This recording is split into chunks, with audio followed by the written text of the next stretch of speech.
tend not to have a role in saying how that plays out. Now that said, it's a hard conclusion to come to. What kind of roles do you play? The most frustrating thing, though, is not to have enough information to make decisions about this kind of stuff. And if you're like me, that is one of the most difficult things. If I know I need to do something, but I do not have the kind of information I need to really make intelligent decisions about allocations of money, time, effort, or if I'm encouraging somebody else to do something, and I'm basing on not very good information. One of the great frustrations, especially in more predominantly rural areas, is that lack of information about what your economy actually is. It's a really fundamental deficit. And I'm going to, hopefully this is going to be more of a good news story that I'm going to tell you today, in that we've worked around that. So for the first time, and actually this is a breakthrough in California for predominantly rural region. Prior to this project that Kathy talked about, this broad five-county region had access to probably about maybe 50% of the actual data that represented what your economy was. For all the appropriate legal and justifications, confidentiality requirements, so suppression of data in rural area because you had either too few employees or too few firms. I'm not going to go into a long explanation, anybody knows the system. But basically, it shut you out from knowing what was in your economy. Now, that's a very frustrating situation, obviously, and makes it very difficult to make any kind of intelligent decisions about where to invest discretionary dollars or anything else. So what this project did was work with the Labor Market Information Division. And we were able, by looking at a five-county list, actually the first rationale for maybe regional collaboration is that you get to see more information. If you were to work just as Humboldt County or Mendocino County alone, you would be forever constricted how much information you could actually see about your economy.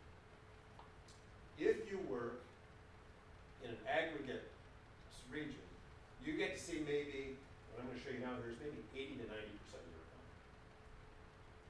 So that's kind of the fundamental rationale is better information. If you want any kind of rationale working together across political jurisdictions, at least that one is a first one. So that's a good news story. And we did something called, which they now call in that division, rural aggregation.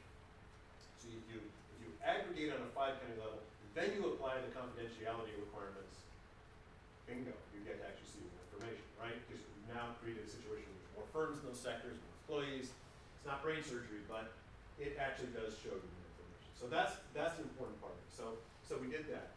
In addition, we took a look at a proprietary database.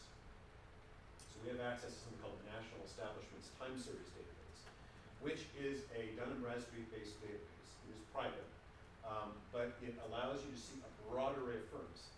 The state measures firms, but only firms with employees. So this actually looks at firms that don't have employees. Maybe you think, well, what difference does that make? Well, it turns out in this day and age, there's a lot more establishments that don't have employees.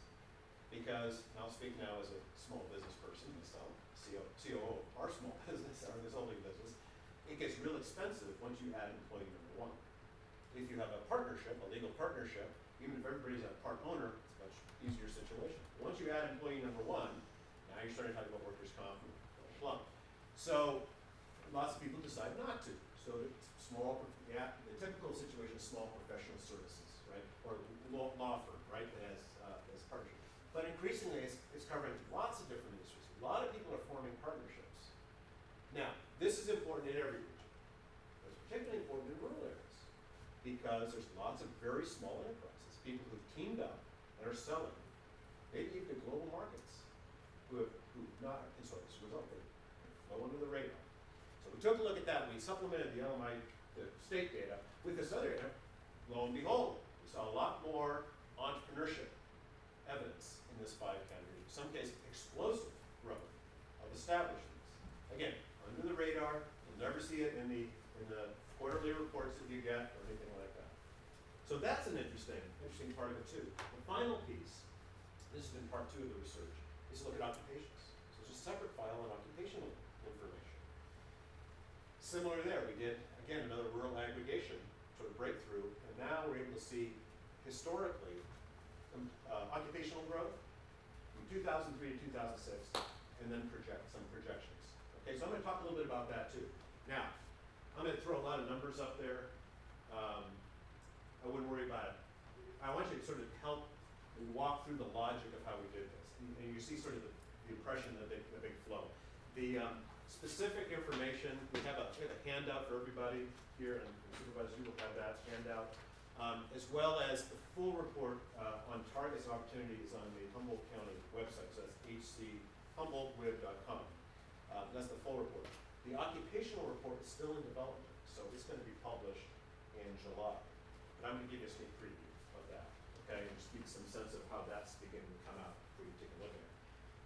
So that's the specifics of it. So I wouldn't worry too much about covering that information, okay? But I am going to go through it. Okay, let me talk first a little bit about how we approach this thing, okay? We call these targets of opportunity. It is based on a methodology